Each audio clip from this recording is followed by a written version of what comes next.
Welcome to this Zentangle Quickie. My name is Heather Hartwick Gladden. I'm a Certified Zentangle Teacher. And today we're going to take a look at the Tangle Abundus by CZT Rutter.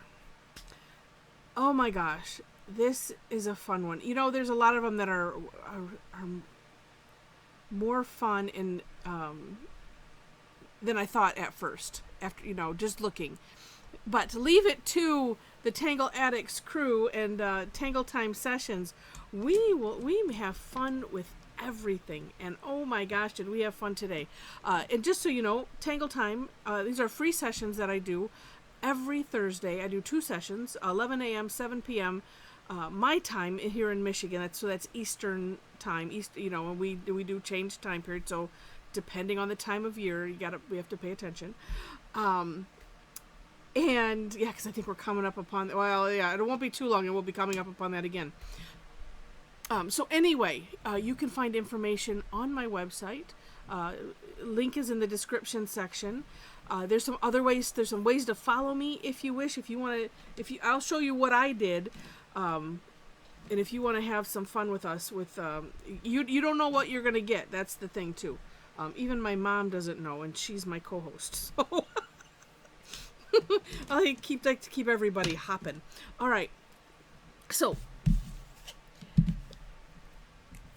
it's a really cool organic tangle, and it's so neat. All right, and I'm gonna do it I'll do it not on the diagonal, on the square. I was thinking that sounds weird because I'll say on the diagonal, right? I'm gonna just make it up. It's on the square. That's what I'm saying. Okay, so this starts off with kind of a stem. So 2 lines, they can be curved, they can be not curved. It is completely up to you. But they come together, to a point or something at the end. And then you can cap off the bottom if you wish. Then we're going to do a big orb, hollow bowing behind this. So it's up to you how far down this stem you want to go. I'm going to start like right here. And Karen does kind of an ovally type of orb. Well, that's not so much ovally, but that's why we call it an orb, because there's no pressure. All right, and then we're going to aura it. So kind of once again. Now, let me share this. I'm doing it on the outside. If you ended up drawing the initial orb too big, you can always aura it on the inside. It's a nice course correct. Okay. Then, from the base, and you really from anywhere, do take a look at the For More Inspiration link, so that way, in the description section, so you can see Karen's work. She has some amazing samples, a good number of them too, showcasing different things. But you will see it doesn't have to be down here, but for our purposes today, that's what we're going to do. So just a curved line, however you wish it to be. I'm going to have it droop, and then at the end, it's like fescue. So just like fescue. Some fescues are a little bit squiggly, so I'll take that back. But a nice curved line, filled in orb at the end, and then, just like you would poke leaf if you've done that tangle, we're going to make a leaf out of it. I like to kind of make it like a heart-ish. So this is kind of a C shape, but it could be a little bit more of an S shape, add a little bit of flair to it, however you wish. Then, coming from sort of the center, I'm going to draw a line down to the center of it, and then just some lines, kind of like veins, I suppose, but it's a nice decoration, like so. Then, last step on this, and this too can go either direction, we're going to aura this stem. And whichever way it works better for you this one I'm starting at the leafy shape and coming back here. Sometimes I do it the underside, just depends. Oh, and let's see. Which way do I want to? Oh, let's do this one up, just so that way, you know.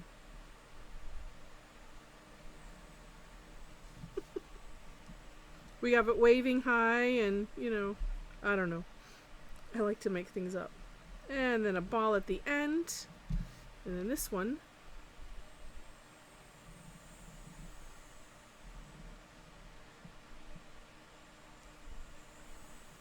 And then the nice little decorations.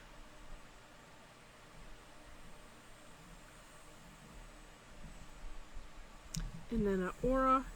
And you know, oh, okay. Oh, I have one thing I didn't finish, and maybe I'll do it on there.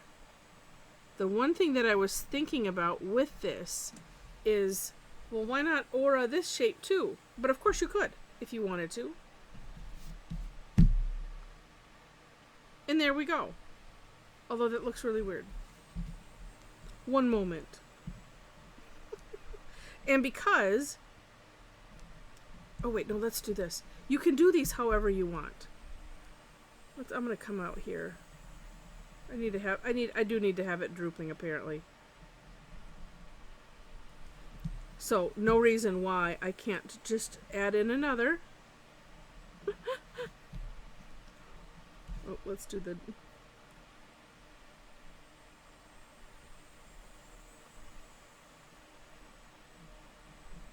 And 3 is a nice number. And, oh yeah, let's just do it from here. A nice aura hollow bowing underneath so as not to go over. Oops. There we go. That's why this is here, by the way. Do I pay attention? No. Sometimes you just get in the zone of tangling. All right, so let's do some shading. For this, we're just gonna use pencil. Now, of course, you have all of these areas.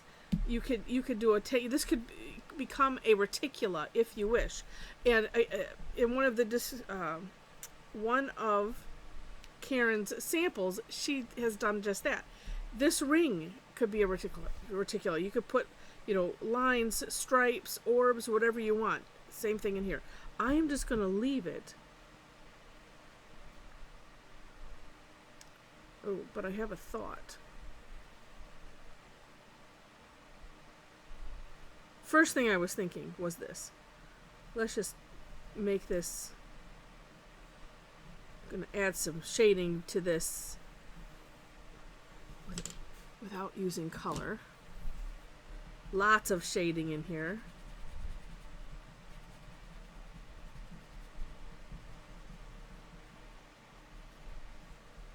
Ooh, yeah.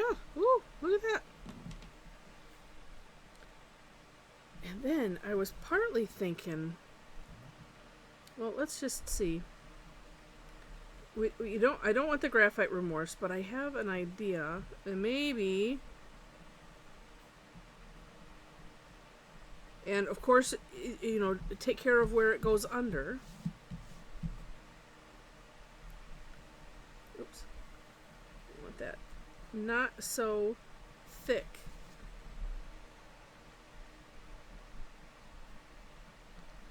I don't know if I can fit in 2 lines of graphite here. But let's see. Actually, if I go this way... No. Scooching it. Well, it might just be fine just this way. You have to have a little bit of the natural tile color, whatever that color is, so that way you get, if you're wanting to create, the rounding, it helps to have that. And I don't know. Ooh, but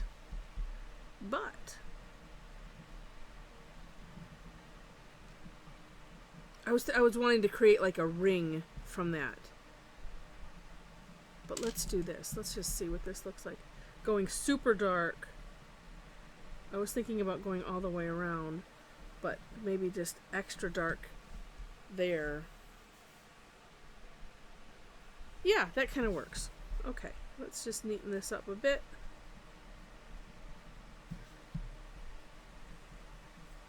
And the shading is really, my opinion, all about the play. Just playing. Oh yeah, see that? I wanted to create kind of that, I don't know, a puffy-ish type effect. That's what I was looking for. And one of the good things about playing is sometimes it's good to just, good to play. And if you're not used to going extra dark, which I am not necessarily, that's why it's fun to play. Because then you can give it a try, see how you like it, play with different levels of grayness. Because we can, of course you can add color, and that's fun. But it is something to see what can you do with just having the shades of gray. And that's part of why they have it in the methodology that is Zentangle. Everything else really is Zentangle inspired art. When we add color and things like that.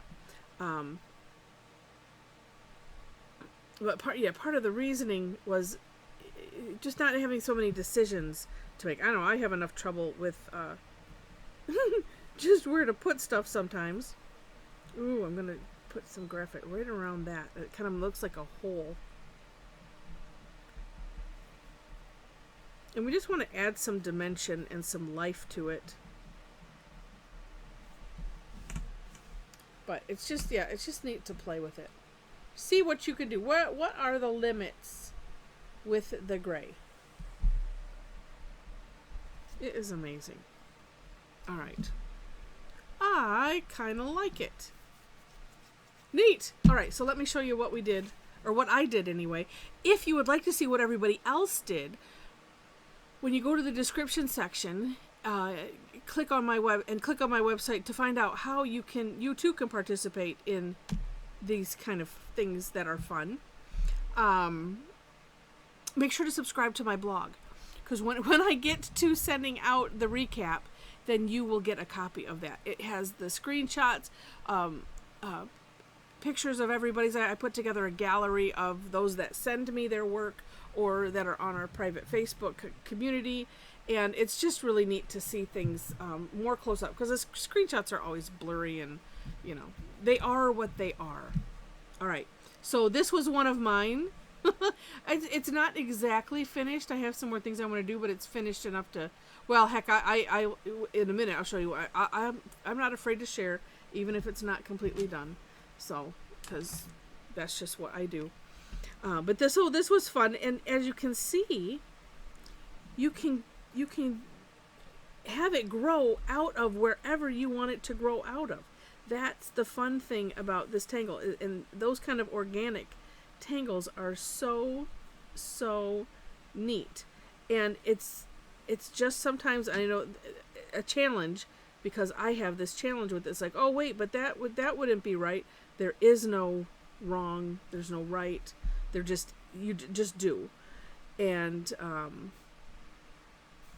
I'm touching up something as I'm talking. I'm touching up the next thing I'm going to show you, because I was waiting for the white gel pen to dry before I added some more. But yeah, so this was a lot of fun. I added stones by my friend Lynn Fisher. That's a tangle. We've done that some time ago. But, it's just fun to explore. Again, it doesn't have to just be the one thing. It can go all over wherever. And so this was actually the first one that I did, but I was playing around with a concept, and kind of got myself all good and sidetracked. So I haven't finished the rest of it, but I thought I wanted to have it come out of the center, and, and so I have more work to do, but that's fun. But anyway, wanted to show you. This is the fun that we have. And I do 2 sessions. You can come to both. A lot of people do, depending on time zone and time that people have, but we have really a lot of fun, and just exploring a tangle. You can throw in other things if you wish, but that's all we do. We just take the one and see what we can do with it.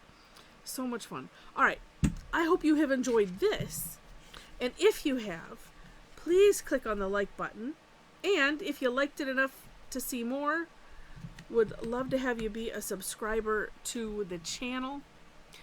I've mentioned the description section several times, so there are some resources there that I've already mentioned.